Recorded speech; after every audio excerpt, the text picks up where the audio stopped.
अध्याय 14 समाधि लाभ। मैं आ गया हूँ गुरुजी। मेरा लज्जित चेहरा मेरे मनभावों को अधिक स्पष्टता से व्यक्त कर रहा था। चलो रसोई घर में चलकर खाने के लिए कुछ देखते हैं। श्री युक्तेश्वर जी का बर्ताव इतना सहज था मानो हम कुछ दिनों के लिए नहीं बल्कि कुछ घंटों के लिए ही अलग रहे हों। गुरुदेव, मेरे द्वारा आश्रम के कर्तव्य को अचानक छोड़कर चले जाने से आपको अवश्य निराशा हुई होगी। मुझे तो लगा था आप मुझ पर क्रोधित होंगे। नहीं, बिल्कुल नहीं। क्रोध केवल इच्छा के अवरोध से उत्पन्न होता है। मैं कभी दूसरों से कोई अपेक्षा नहीं रखता, इसलिए उनका कोई भी कार्य मेरी इच्छाओं के विपरीत नहीं हो सकता। मैं अपने किसी स्वार्थ के लिए तुम्हारा उपयोग नहीं करता।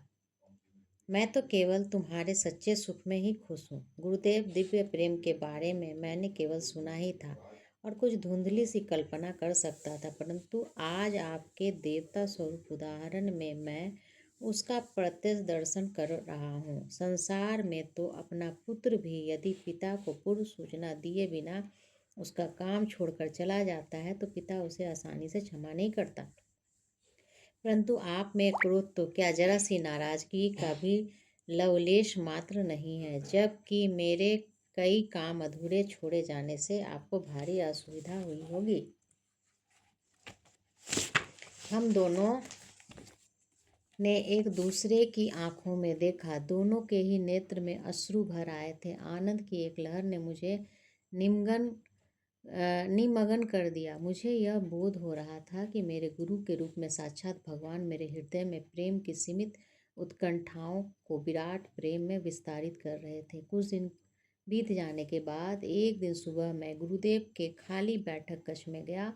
वहाँ ध्यान करने का मेरा विचार था, परंतु मेरी अवज्ञाकारी मन इस प्रशंसनीय उद्देश्य के सहयोग देने के लिए तैयार नहीं था। विचार ऐसे बिखर रहे थे जैसे किसी शिकारी के आते ही पंछी बिखर जाते हैं। मुकुंद, दूर की एक बालकोनी से श्री युक्तेश्वर जी की आवाज़ आई। मेरे विचार जितने विद्रोही थे उतना ही विद्रोही अब मैं भी बन गया। गुरुदेव सदा मुझे ध्यान करने को कहते। मैं अपने आप में से बड़बड़ाया। उन्हें मालूम है कि मैं यहाँ किस लिए आया हूँ। अब उन्हें मेरे प्रयासों में बाधा नहीं डालनी चाहिए।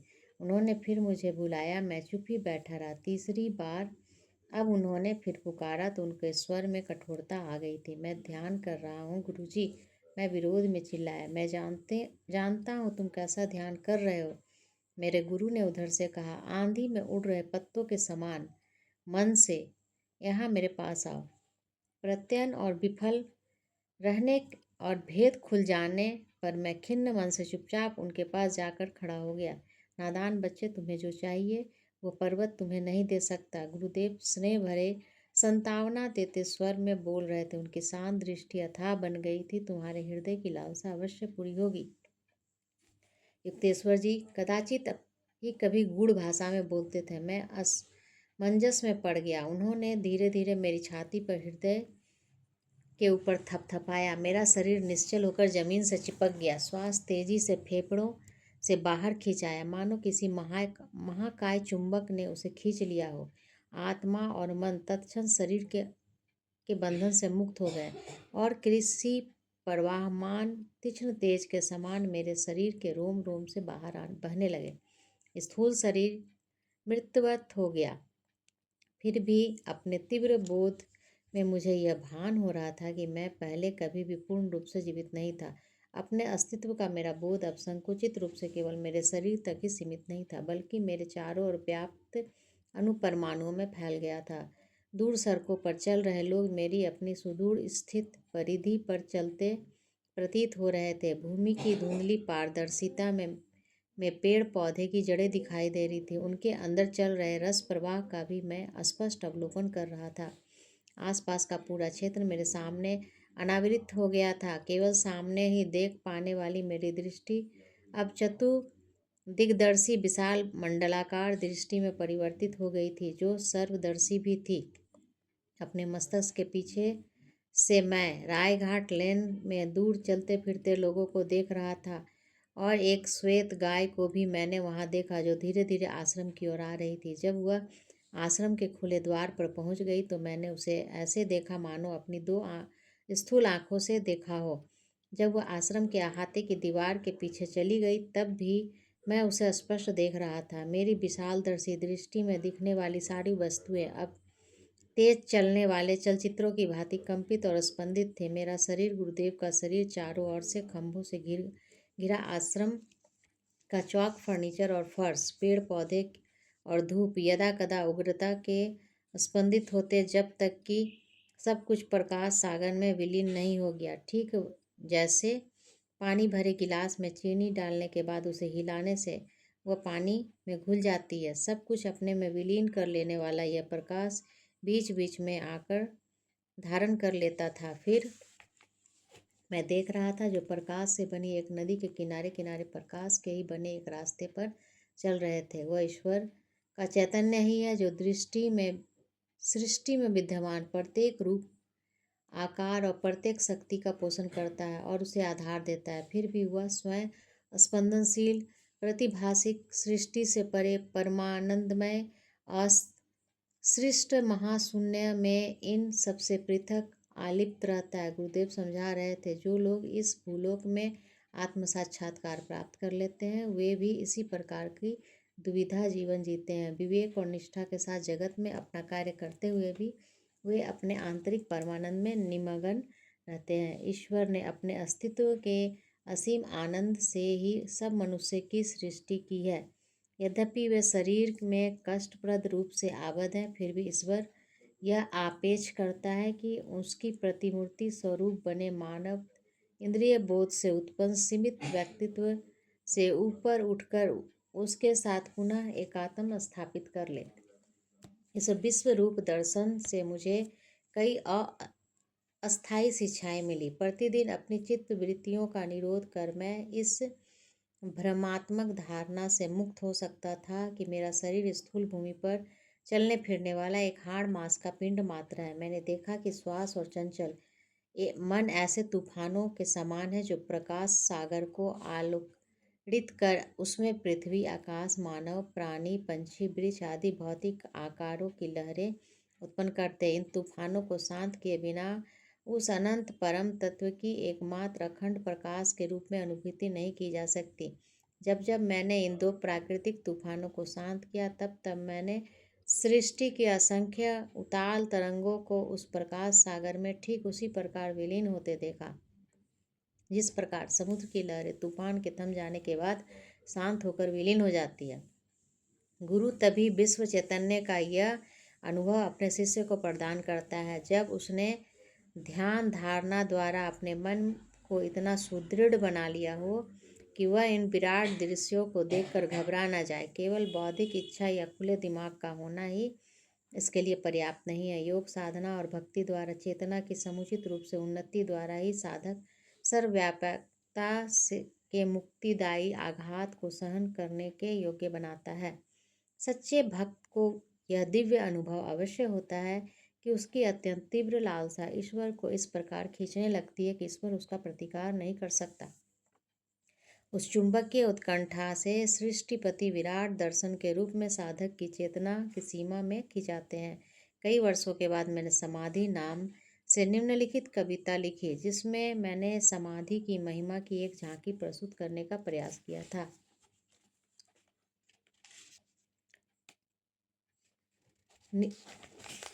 अदृश्य हो गए प्रकाश की छाया के पर्दे सारे, दुख का लवलेश भी कहीं नहीं रहा। मिट गए क्षण भंगुर सुखों के बोध सारे, नष्ट हो गई इंद्रियों की धुंधली मृग मरीचिका। प्रेम, घृणा, स्वास्थ्य, रोग, जन्म, मृत्यु, द्वैत के पर्दे पर खेलती ये सारी मिथ्य परछाइयाँ लुप्त हो गई। माया का तूफान थम गया। गहन अंतर्ज्ञान की जादुई छड़ी से वर्तमान भूत भविष्य कुछ भी नहीं रहा अब मेरे लिए। अब तो केवल मैं ही हूँ, सदा सर्वदा फैलता सब में, सब ओर ग्रह तारे, निहारिका पुंज, पृथ्वी, महाप्रलय और ज्वालामुखियों के विस्फोट, सृष्टि की ढलाई की धधकती मुट्ठी, नीरव छह किरणों के हिमनद, ज्वलंत विद्युत अणुओं की बाढ़, अतीत में हुए, वर्तमान में जी रहे, भविष्य में होने वाले सब मनुष्य के विचार, घास तक का प्रत्येक पत्ता मैं स्वयं, समस्त मानव जाति, सृष्टि का प्रत्येक कण, काम, क्रोध, लोभ, अच्छा बुरा, मोक्ष, मुक्ति, इन सबको मैंने निगल लिया और ये सब मेरे एकमात्र विराट अस्तित्व के रुधिर का महासागर बन गए। भीतर ही भीतर सुलगते आनंद ने जो ध्यान में प्रायः सुलग उठता मेरे अश्रुपूर्ण नेत्रों को रुद्ध कर दिया। मैं भड़क उठा परमानंद के सोलों के रूप में और स्वाहा कर लिया मेरे अश्रुओं को, मेरे शरीर को, मेरे संपूर्ण अस्तित्व को। ब्रह्मा मुझ में समा गया, मैं ब्रह्म में समा गया। ज्ञान ज्ञाता गे सब एक हो गए। शांत अखंड रोमांच, सदा के लिए जीती जागती नित्य नवीन शांति, समस्त आशा और कल्पनाओं से परे आनंद देने वाली समाधि का परमानंद। नहीं, यह कोई अचेत अवस्था या मानसिक बेहोशी जिसमें से स्वेच्छा से लौटा न जा सके, बल्कि समाधि तो मेरी चेतना के विस्तार को मर्त्य देह की सीमाओं से परे ले जाती है, अनंतता की दूरतम परिधि तक, जहाँ ब्रह्म सागर बना मैं अपने छोटे से अह के रूप में अपने को ही तैरता देखता हूँ। अणुओं की सरसराहट सुनाई देती है। निस्तेज पृथ्वी, पहाड़, पर्वत, घाटियाँ पल भर में सब गलकर तरल बन गए। सागर प्रवाह निहारिकाओं की धुंध में बदल गया। इस धुंध पर प्रणव की फुंकार उठी आई और उसने उस धुंध के तुषारों पर छाए पर्दे उठा दिए। ज्योतिर्मय अणु परमाणुओं के सागर महासागर दृष्टि के सामने अनावृत हो गए, जब तक ओम के ब्रह्मानंद से सब स्थूल तर आलोक आखिर सर्वव्याप परमानंद की शाश्वत किरणों में विलीन न हो गए। आनंद से मैं आया था, आनंद के लिए मैं जीता हूँ। पवित्र आनंद में विलीन हो जाता हूँ। मन का सागर बना मैं सृष्टि की सारी तरंगों को पीता हूँ। उठ गए चार पर्दे, जल जड़ तरल वायु एवं प्रकाश के। कण कण में विद्यमान मैं अपने विराट स्वरूप में विलीन होता हूँ। चली गई सदा के लिए मर्त्य स्मृति की अस्थिर फड़फड़ाती परछाइयाँ। नीरव है मेरे मन का आकाश अब, नीचे ऊपर आगे पीछे अनंतता, और मैं एक रूपता बनी एक ही किरण है अब। हंसी का एक नन्हा सा बुलबुला मैं अब बन गया हूँ, सागर हर्षोल्लास का स्वयं मैं।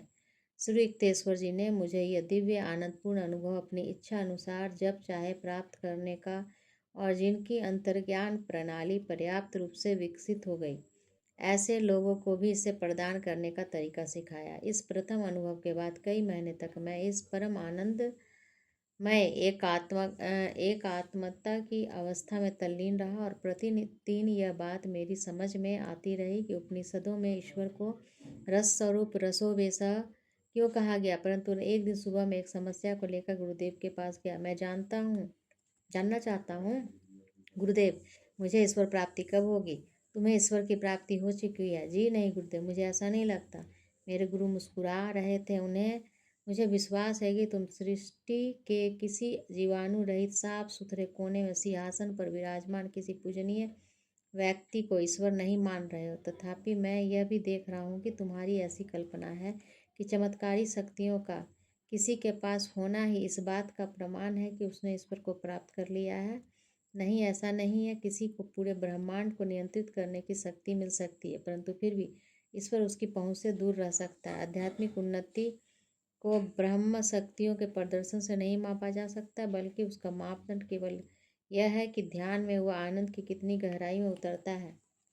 नित्य नवीन आनंद ही ईश्वर है, वह अक्षय है। वर्षों पर वर्ष जैसे जैसे तुम ध्यान करते जाओगे, वैसे वैसे वह अनंत युक्तियों से तुम्हें मोहित करता ही रहेगा। तुम्हारे जैसे भक्त जिन्हें ईश्वर का मार्ग मिल जाता है, स्वप्न में भी कभी ईश्वर के स्थान पर दूसरे किसी सुख की प्राप्ति की कल्पना नहीं कर सकते। ईश्वर तुलना या प्रतिस्पर्धा से भी बड़े बेजोड़ विमोहक है। इहलौकिक सुखों से हम जितनी जल्दी उब जाते हैं, भौतिक सुखों की कामनाओं का अंत नहीं है। मनुष्य कभी पूर्ण तृप्त नहीं होता और एक के बाद दूसरे लक्ष्य के पीछे दौड़ता ही रहता है। सुख के लिए वह जिस कुछ और की खोज करता है, वह कुछ और ईश्वर ही है, और केवल वही शाश्वत आनंद प्रदान कर सकता है। ब्रह्म इच्छाएं हैं हमें अभ्यंतर के स्वर्ग से बाहर खींच लाती है, वह मिथ्या आनंद देती है, और जो आत्मिक आनंद का छद्म आभास मात्र है। खोया हुआ आंतरिक स्वर्ग दिव्य ध्यान के द्वारा शीघ्र ही पुनः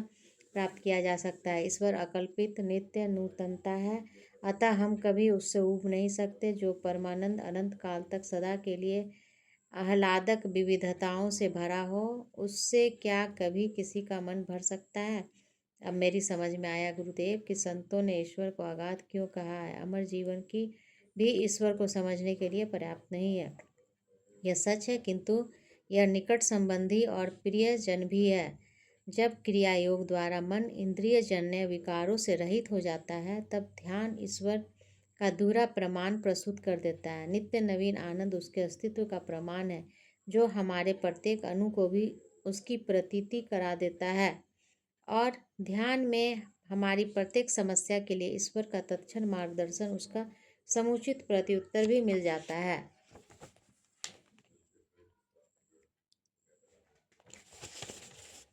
गुरुजी, आपने मेरी समस्या का निराकरण कर दिया। मैं कृतज्ञतापूर्वक मुस्कुराया।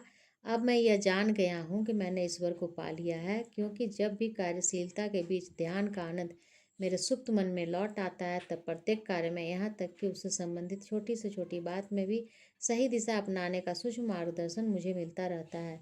ईश्वर की इच्छा का ज्ञान कैसे किया जाता है, यह जब तक हमें पता नहीं चलता, तब तक मानव जीवन दुखों से ग्रस्त रहता है। उसकी इच्छा कि सही दिशा भी प्रायः मन ने बुद्धि के लिए चकरा देने वाली होती है। गुरुदेव ने कहा, केवल ईश्वर की अचूक मार्गदर्शन देता है। आखिर वह नहीं तो और कौन सृष्टि का भार वहन कर रहा है।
परमानंद मगन भक्त और उनकी ईश्वर के साथ प्रेम लीला। छोटे महाशय बैठो, मैं अपनी जगन माता से वार्तालाप कर रहा हूँ। मैं अत्यंत श्रद्धा के साथ कमरे में चुपचाप प्रवेश किया था। मास्टर महाशय के देवता सदृश रूप ने मुझे चकाचौंध कर दिया। श्वेत रेशम समान दाढ़ी और विशाल तेजस्वी नेत्रों से युक्त वे पवित्रता का साक्षात अवतार लग रहे थे। ऊपर की ओर उठा हुआ उनका चेहरा और जुड़े हुए हाथ देखकर मैं समझ गया कि उनके पास मेरे उस प्रथम आगमन ने उनकी अर्चना में बाधा डाली है। उस समय तक मुझे जितने धक्के लगे थे उन सब से बढ़कर तीव्र धक्का उनके स्वागतपूर्ण सरल शब्दों से लगा। माँ की मृत्यु के कारण हुए विरह दुख को ही मैं दुख की पराकाष्ठा मानता आ रहा था। अब अपनी जगन्माता से विरह की भावना मेरी आत्मा को अवर्णनीय यातना देने लगी। विलाप करते हुए मैं जमीन पर गिर पड़ा। छोटे महाशय, शांत हो जाओ। संत वर को सहानुभूतिपूर्ण दुख हो रहा था। किसी अगाध समुद्र में असहाय छोड़ दिए गए मनुष्य की तरह अपने बचाव का एकमात्र उपाय जानकर मैंने उनके चरणों को कसकर पकड़ लिया। महात्मन, आप मध्यस्थता करें। जगन माता से पूछिए कि क्या मुझ पर उनकी कृपा दृष्टि होगी। इस प्रकार की मध्यस्थता का वचन सहज ही नहीं दे दिया जाता, अतः महात्मा चुप रहने पर बाध्य हो गए। मुझे समस्त शंकाओं से परे विश्वास हो गया था कि मास्टर महाशय वहाँ जगन माता से घनिष्ठता के साथ वार्तालाप कर रहे थे। यह सोचकर मैं अत्यंत अपमानित अनुभव कर रहा था कि मेरी आंखें जगन माता को देख नहीं सकती थी, जिन्हें अभी इस समय भी उस संत की निर्मल दृष्टि निहार रही थी। निर्लसता पूर्वक उनके पांव पकड़े हुए और उनके सौम्य विरोध को अनसुना करते हुए मैं बार बार उनकी मध्यस्थता की कृपा की याचना उनसे करता रहा। मैं परम प्रिय माँ तक तुम्हारी प्रार्थना पहुँचा दूंगा। मास्टर महाशय ने आखिर हार मानकर सहानुभूतिपूर्वक धीरे से मुस्कुराते हुए कहा। क्या शक्ति थी उन शब्दों में कि मेरा मन विरह व्याकुलता से तुरंत मुक्त हो गया। महाशय, अपना वचन याद रखिए। माँ का संदेश पाने के लिए मैं पुनः शीघ्र ही आपकी सेवा में उपस्थित हो जाऊंगा। एक क्षण पूर्व भी दुख और सिसकियों से मेरा जो कंठ स्वर अवरुद्ध हुआ जाता था, अब आशा की आनंद ध्वनि से मुखरित हो रहा था। लंबे जीने से नीचे उतरते उतरते अतीत की स्मृतियों से मेरा मन भर आया।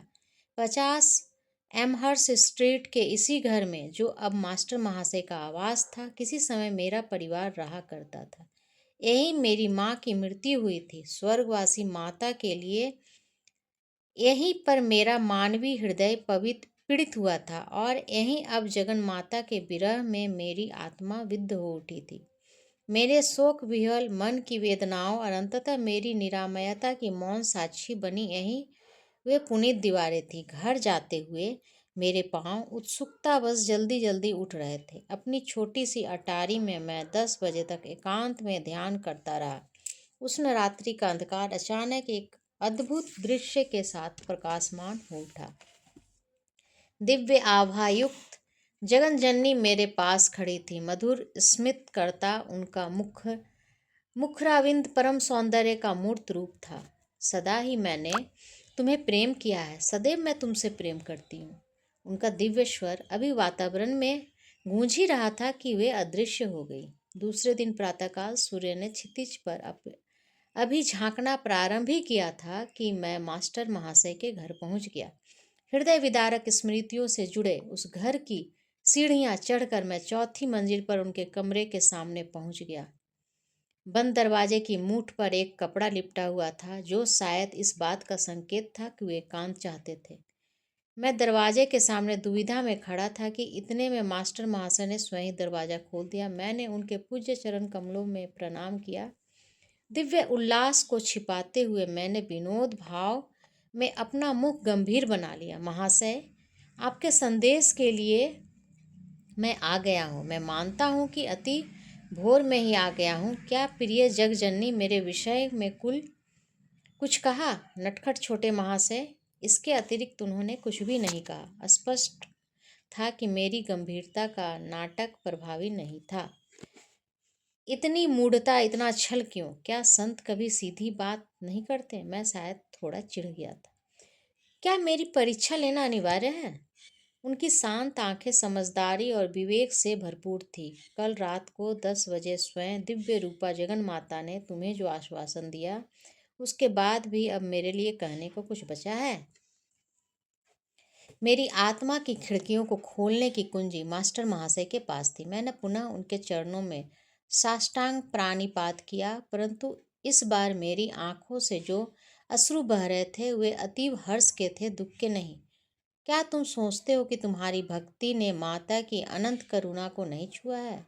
ईश्वर का मातृभाव जिसे तुमने मानवीय और दैवी रूपों में पूजा है, तुम्हारी आर्त पुकार का उत्तर दिए बिना कदापि नहीं रह सकता। ये सीधे साधे संत कौन थे जिनका परम सत्ता से किया गया छोटे से छोटा अनुरोध भी मधुर स्वीकृति पा जाता था? इस संसार के जीवन में उनकी भूमिका अत्यंत साधारण थी, जो मेरी दृष्टि में विनम्रता के सर्वश्रेष्ठ व्यक्ति के अनुरूप थी। एमहर्स्ट स्ट्रीट के इस घर में मास्टर महाशय लड़कों के लिए एक छोटा सा हाई स्कूल चलाते थे। उनके मुंह से कभी डांट फटकार का कोई शब्द नहीं निकलता था। उनका अनुशासन किसी नियम या छड़ी की वजह से नहीं था। इन सादगी युक्त कक्षाओं में सच्चा उच्चतर गणित सिखाया जाता था और सिखाया जाता था प्रेम का रसायन शास्त्र, जिसका पाठ्य पुस्तकों में कोई उल्लेख नहीं था। अगम्य प्रतीत होने वाले नीरस उपदेशों की अपेक्षा आध्यात्मिक संसर्ग के द्वारा ही वे इतने चूर रहते थे कि मान अपमान की बाह्य औपचारिकताओं की ओर उनका कोई ध्यान ही नहीं रहता था। मैं तुम्हारा गुरु नहीं हूँ, तुम्हारे गुरु थोड़े समय बाद आएंगे, उन्होंने मुझसे कहा। उनके मार्गदर्शन में प्रेम और भक्ति के रूप में तुम्हें मिली ईश्वर की अनुभूतियाँ उनके अगाध ज्ञान की अनुभूतियों में रूपांतरित हो जाएंगी। प्रतिदिन दोपहर ढलते ढलते मैं एमहर्स्ट स्ट्रीट से उनके घर पहुंच जाता। मुझे मास्टर महाशय के उस दिव्य चषक की चाह रहती थी, जो इतना लबालब भरा हुआ था कि उनकी बूंदें प्रतिदिन मेरे ऊपर छलकती थी। पहले कभी भी इतने भक्तिभाव से मैं नतमस्तक नहीं हुआ था। अब तो मास्टर महाशय के चरण स्पर्श से पुनीत हुई भूमि पर केवल चलने का अवसर मिलने को ही मैं अपना सौभाग्य मानने लगा। महाशय, कृपया इस चंपक माला को धारण कीजिए, मैंने यह खास आपके लिए बनाई है। एक दिन शाम को मैं अपनी पुष्पमाला हाथ में लिए उनके घर पहुंच गया, परंतु बार बार इस सम्मान को अस्वीकार करते हुए वे संकोच से पीछे हट गए। मेरे दुख का अनुभव करते हुए अंततः उन्होंने मुस्कुराते हुए उसे स्वीकार कर लिया। चूंकि हम दोनों ही माँ के भक्त हैं, इसलिए इस शरीर में वास करने वाली माँ के प्रति अपनी श्रद्धा के रूप में तुम वह माला इस देह मंदिर को पहना सकते हो। उनके विशाल स्वभाव में कहीं तनिक भी जगह नहीं थी कि अहंकार अपना पग जमा सके। कल हम मेरे गुरु के वास से सदा के लिए धन्य हुए दक्षिणेश्वर के काली मंदिर चलेंगे। मास्टर महाशय ईसा सदृश गुरु श्री राम कृष्ण परमहंस के शिष्य थे। अगले दिन सुबह दक्षिणेश्वर तक की 4 मील की यात्रा हमने नाव से तय की।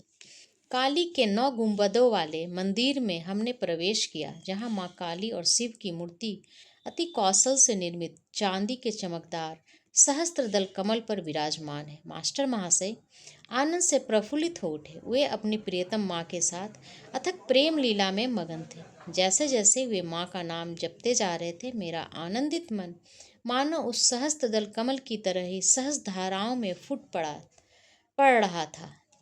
कुछ देर बाद हम दोनों उस पुण्य भूमि में टहलते टहलते झाऊ के झुरमुट में जाकर रुक गए। इस पेड़ की विशेषता स्वरूप इसके झड़ने वाला मधुर रस मानो मास्टर महाशय के झड़ते अमृत का प्रतीक था। उनका नाम जाप चलता ही जा रहा था। झाऊ के गुलाबी पर्दार पुष्पों के बीच में घास पर सख्त निश्चल शरीर से बैठा रहा। उतने समय के लिए भी मैं शरीर को भूलकर दिव्य लोकों की यात्रा करता रहा। इस संत के साथ की हुई दक्षिणेश्वर की अनेक तीर्थ यात्राओं में यह प्रथम थी। मास्टर महाशय से ही मैंने ईश्वर के मातृत्व पक्ष या ईश्वरीय करुणा के माधुर्य को जाना। उस शिशु सरल संत को ईश्वर के पितृत्व पक्ष या ईश्वरीय न्याय में कोई रुचि नहीं थी। कठोर सटीक गणितीय निर्णय की कल्पना ही उनके कोमल स्वभाव के विपरीत थी। ये तो पृथ्वी का स्वर्ग के साक्षात देवताओं के प्रतिरूप है। एक दिन उन्हें प्रार्थना करते देखा मेरे मन में उनके प्रति प्रेम से भरकर विचार उठा। किसी प्रकार की निंदा, आलोचना या गुण दोष का विचार कभी उनके मन में नहीं उठा। वे तो इस जगत के आत्म पवित्रता से चिर परिचित अपनी दृष्टि से ही निहारते थे।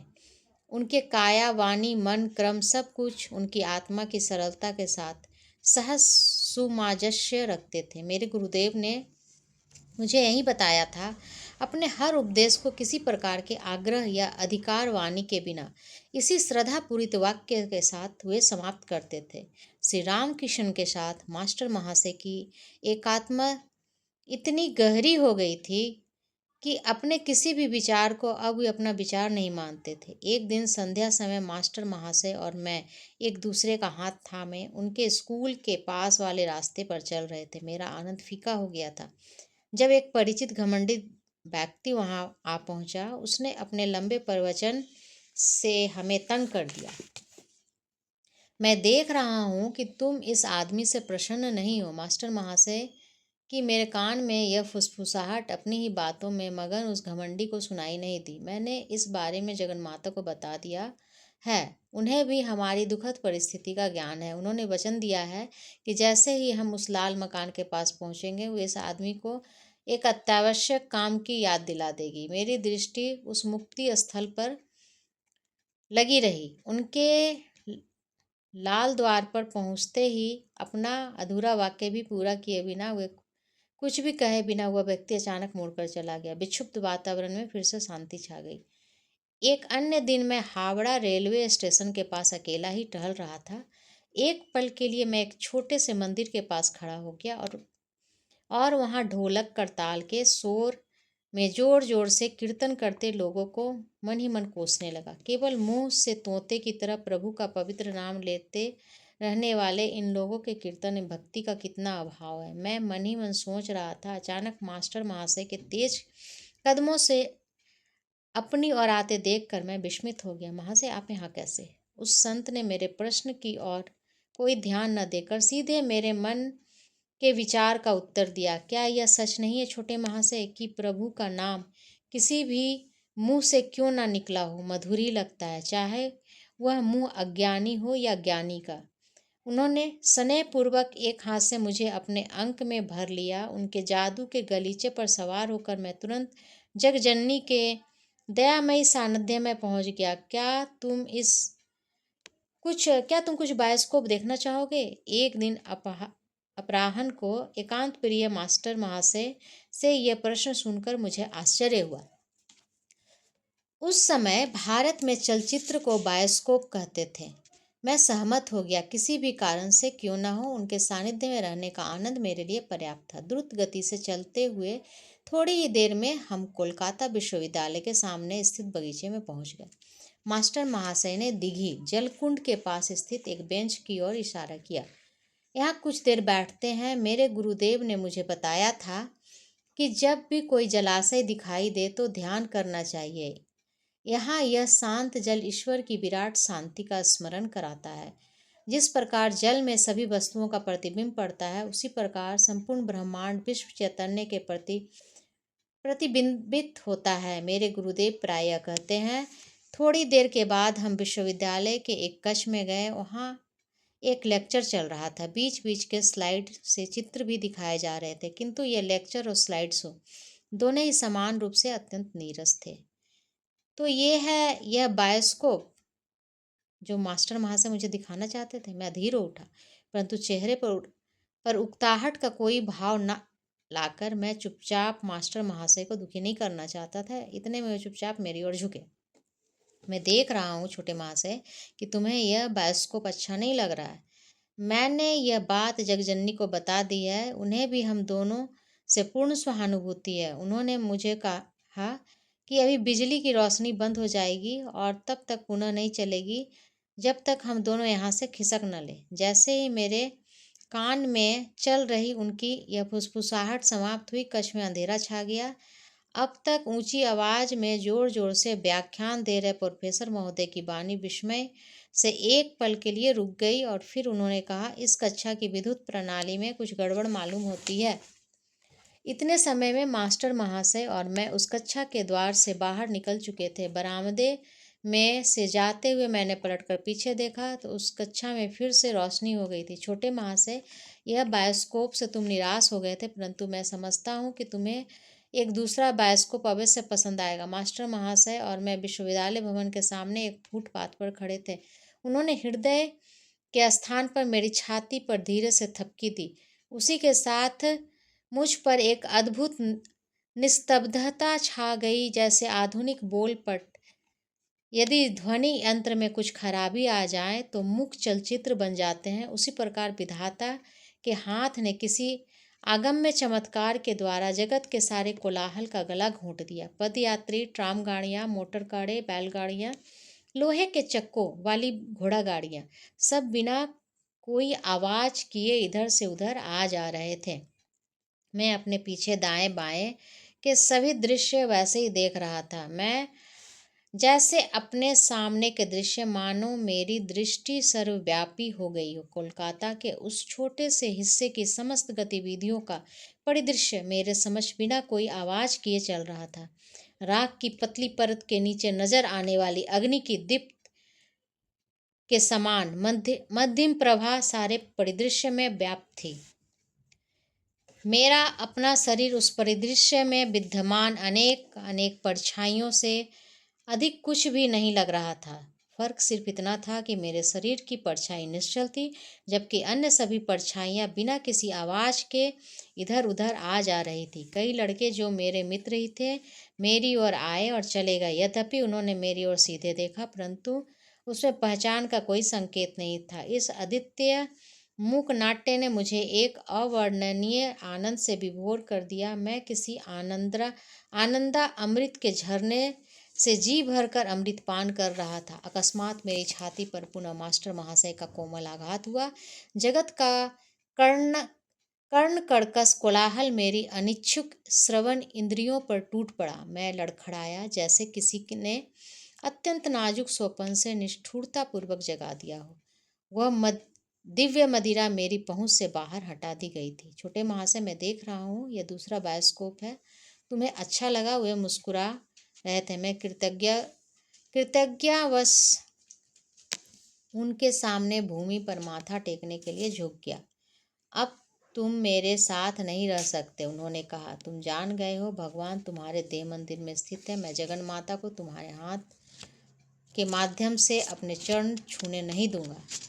यदि किसी ने सीधे साधे विनम्र मास्टर महाशय को और मुझे उस समय उस भीड़ भरे फुटपाथ से दूर जाते देखा होगा तो उसे अवश्य ही संदेह हुआ होगा कि हम दोनों नशे में धुत हैं। मुझे लग रहा था कि संध्या के प्रकाश की रंग बदलती छटाएं भी हमारी ही तरह ईश्वर के नशे में डूबी जा रही थी। तुच्छ शब्दों में उनकी महाकृपा का वर्णन करने का प्रयास करते हुए विचार मेरे मन में आए बिना नहीं रहता कि क्या मास्टर महाशय और अन्य संतजनों को जिनसे मैं मिला था उस समय यह ज्ञात होता कि अनेक वर्षों परांत मैं एक पाश्चात्य देश में बैठकर उनकी भगवत भक्ति रस के ओतप्रोत जीवन की गाथाएं लिखूंगा।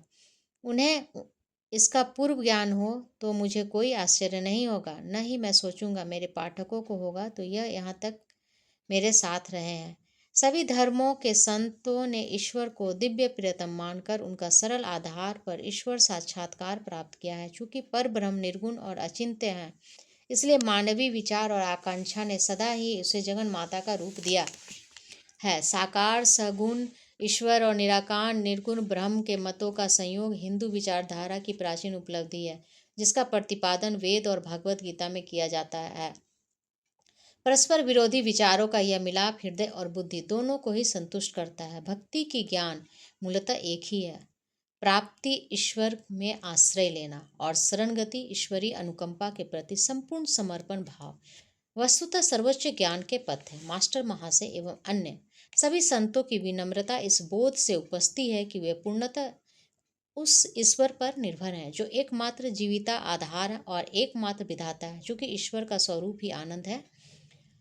अतः ईश्वर के साथ तादात्म्य होने वाले या उसके मगन होने वाला मनुष्य सहज ही असीम आनंद को अनुभव करता है। आनंद उन सब चीज़ों में सर्वप्रथम और सर्वोपरि है जिनके लिए आत्मा की इच्छा शक्ति तड़पती है। सभी युगों में संतों ने शिशु सुलभ भाव से जगन माता को प्राप्त किया और उन सभी ने कहा कि उन्होंने सदा ही जगन माता को उनके साथ खेलते पाया। मास्टर महाशय के जीवन में महत्वपूर्ण और महत्वहीन अवसरों पर ही इस दिव्य खेल की अभिव्यक्तियां स्पष्ट हुई। ईश्वर की दृष्टि में कुछ भी छोटा या बड़ा नहीं होता।